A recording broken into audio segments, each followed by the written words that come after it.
अस्सलामुअलैकुम everyone, welcome back to my YouTube channel. तो आज का टॉपिक जो है वो है साइंस। तो साइंस के बारे में हम पढ़ेंगे, उसकी डेफिनेशन के बारे में, और ऑब्जर्वेशन क्या है ऑब्जर्वेशन के बारे में, और एक्सपेरिमेंट के बारे में, और उसकी ब्रांच ऑफ साइंस के बारे में। तो वीडियो को स्टार्ट करते हैं। तो साइंस का जो वर्ड है वो लैटिन वर्ड है, जिसकी मीनिंग होती है साइंटा। साइंटा का मतलब जो होता है वो नॉलेज होता है, नॉलेज का जो है इल्म। अब उसकी डेफिनेशन पर आते हैं। The knowledge which we obtain from observation and experiment is called science. ऐसी नॉलेज जो हमें हासिल हो ऑब्जर्वेशन से या वही एक्सपेरिमेंट से, उसे हम साइंस कहते हैं। तो स्टूडेंट्स, अभी हम ऑब्जर्वेशन के डेफिनेशन के बारे में पढ़ेंगे कि ऑब्जर्वेशन क्या होता है। तो when we think about anything we with our minds is called observation.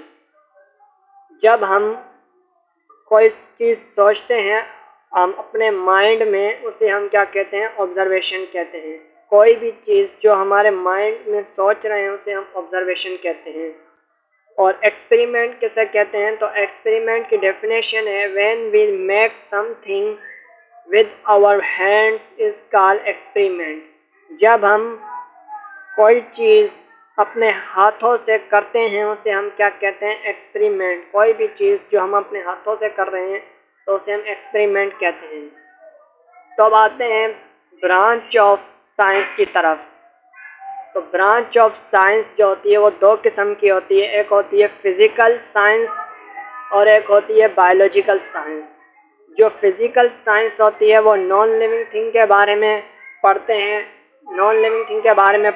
क्योंकि वो फिज़िकल से, जैसे कंप्यूटर के बारे में पढ़ लिया, किसी मशीन के बारे में, ये नॉन फिज़िकल फिज़िकल साइंस के में ही आता है। और बायोलॉजिकल साइंस में क्या होता है कि लिविंग ऑर्गेनिज्म के बारे में पढ़ते हैं, जानवरों के बारे में, एनिमल्स के बारे में, ह्यूमन बीइंग्स, बर्ड्स, जो भी लिविंग थिंग्स है उसके बारे में हम लिविंग ऑर्गेनिज्म मतलब बायोलॉजिकल साइंस में पढ़ते हैं।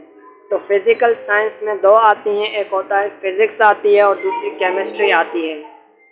और बायोलॉजिकल साइंस में सिर्फ बायोलॉजी आती है। तो वीडियो अच्छी लगी तो वीडियो को लाइक करें, चैनल को सब्सक्राइब करें, बेल आइकन को दबाएं ताकि हमारी नई आने वाली वीडियो आप तक पहुंच सके।